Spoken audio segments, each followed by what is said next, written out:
ቀዳማይ ሚኒስትር ሃገረ ኢትዮጵያ ዝኾነ ዶክተር አብይ አሕመድ ናብ ሃገረ ሶማልያ ምብጻሕ ከም ዘካየደ ዝፍለጥ እዩ። ቀዳማይ ሚኒስትር ኢትዮጵያ አብይ አሕመድ ሎሚ ሐሙስ ከባቢ ሰዓት 4 ንግሆ ኣብ መዕርፎ ነፈርቲ መቃድሾ ምብጽሑ ድማ ይፍለጥ እዩ። እዚ ከምዚ ኢሉ እንከሎ ቀዳማይ ሚኒስትር ኢትዮጵያ ዝኾነ አብይ አሕመድ ናብ መዕርፎ ነፈርቲ መቃድሾ ኣብ ዝኣተወሉ ሰዓታት አልሸባብ ናብ መዕርፎ ነፈርቲ ሓያሎ ተወንጨፍትን ቡምባታትን ከም ዝተኮሰ ድምፂ አሜሪካ ሓቢሩ።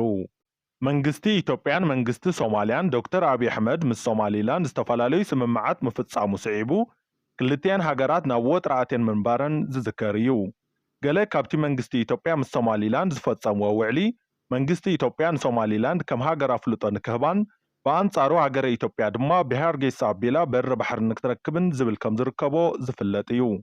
ነዚ ውዕሊ ዝስዒቡ እምበኣር ንሶማሊላንድ ኣካል ሃገራ ገይራ ትቆፅር ሃገረ ሶማልያ እዚ ንምምሻል ምስ ሃገረ ኤርትራን ግብፅን ክትሰርሕ ጸኒሓ እያ።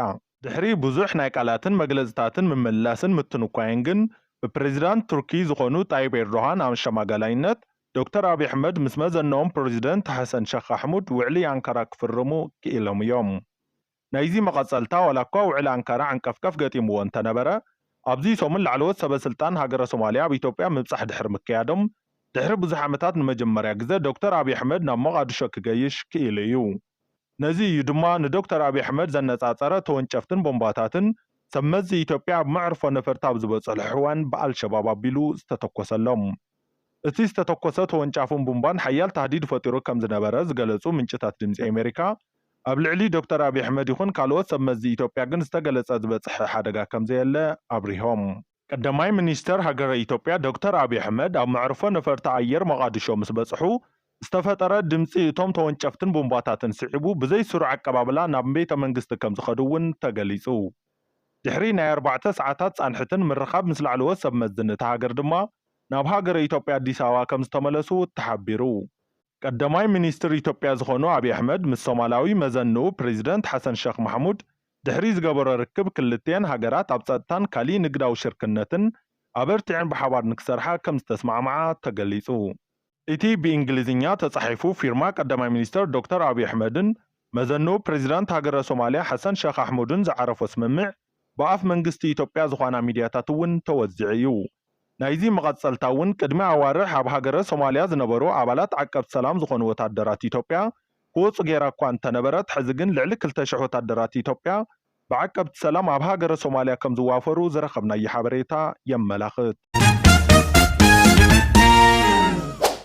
ትካል መድሕንን መዕቆብን ንጉዳት ኣካል ኩናት ምስ ውፍያት ዲያስፖራ ተጋሩ ብምትሕብባር ንውግኣት ተጋደልቲ ሕክምና ያሳልጥ ኣሎ። ኣካይዲ ስራሕ ትካል መድሕንን መዕቆብን ንጉዳት ኣካል ኩናት ኣይተ ግርማይ ካሕሳይ ምስ ውፍያት ተጋሩ ዲያስፖራ ኣብ ኣሜሪካ ብምትሕብባር ን10 ውግኣት ተጋደልቲ ትግራይ ግልጋሎት ሕክምና ክረኽቡ ይግበር ከም ዘሎ ገሊጾም። ካብቶም 10 ዛጊድ እቶም 5 ሕክምና ከም ዝተገበረሎም ድማ ኣይተ ግርማይ ኣፍሊጦም። ኣካዊ ቦርድ ትካል መድሕንን መዕቆብን ንጉዳት ኣካል ኩናት ዝኾኑ ጀነራል ገረዝጌር በየነ ወይ ድማ ወዳን ጥሩ ነቶም ተሓከምቲ ዝረኣዩ እንትኾን ሕክምና ዝግበረሎም ዘለው ተጋደልቲ ካብ ዝተፈላለዩ ሃገራት ዝነበሩ ዲያስፖራ ተጋሩ ዝተኣከበ ሓገዝ ከም ዝኾነ እውን ገሊጾም። ንጀጋኑና ምሕካምን እግሪ ምትካልን ኣካል ሕውየት ትግራይ ከም ዝኾነ ድማ ጀነራል ገረዝጌር በየነ ወዳን ጥሩ ተዛሪቡ።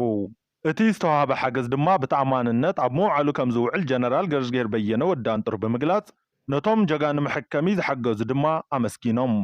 ተጋዳላይ ሓድሽ ተሾመ ድማ ኣብ መኸተ ጀነሳይዳዊ ኩናት ምእንተ ህዝቡ ዝተዋደቐ እንትኾን 5 ግዜ ከም ዝተዋግአን ኣብ ነብሱ ናይ ብሬን ጥይት ከም ዝነበረ ሕዚ ብዝተገበረሉ ሕክምና ግን ከም ዝወፀት ገሊጹ።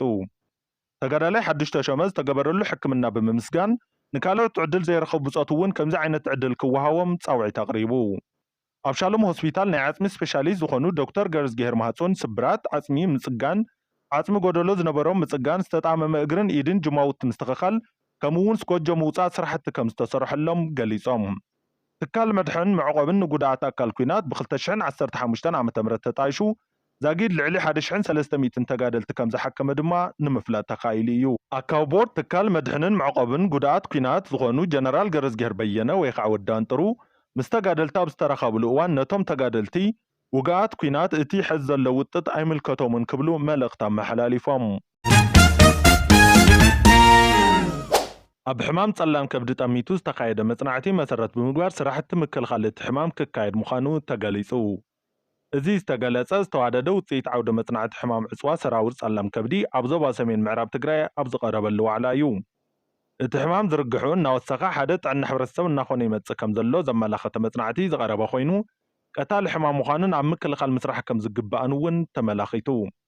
ሕማም ጸላም ከብዲ ሓጋይ ፈተወ፣ ኣጀራታም፣ ጨና ኣረጊት፣ ቀውዒ ገነነ ከምኡውን በብከባቢኡ ብካልኦት ስያመይ ዝፍለጥ ጸሃያይ ዝመጽእ ሕማም ምዃኑ ዝገለጹ ኣብ ኢንስቲትዩት ምርምር ጥዕና ትግራይ መጽናዕቲ ዘካይድ በዓል ሞያ ሓጎስ ደገፋ ሕብረተሰብ እቲ ጸሃያ ብተኸታታሊ ብምፍላስ እቲ ሕማም ምክልኻል ከም ዝከኣል ሓቢሮም። ካብ ዞባ ሰሜን ምዕራብ ትግራይ ዝመጹ ሰብ ሞያን ተሳተፍትን ነቲ ሕማም ትሑት ጠመተ ተዋሂብዎ ጸኒሑ ብምባል ጸገም ቀረብ ኣፋውስ ከም ዘሎን ግቡእ ጠመተን ሕክምናን ክቐርብ ከም ዘለዎ እውን ኣገንዚቦም። ኣብቲ ዋዕላ ዝተረኸቡ ሓላፊ ካቢኔ ሴክሬታርያት ትልሚ ስግግር ማሕበራዊ ልምዓት ፕሮፌሰር ክንደያ ገብረ ህይወት እቲ መጽናዕቲ መሰረት ብምግባር ስራሕቲ ምክልኻልን ሕክምናን ክስራሕ ምዃኑ ኣመላኺቶም።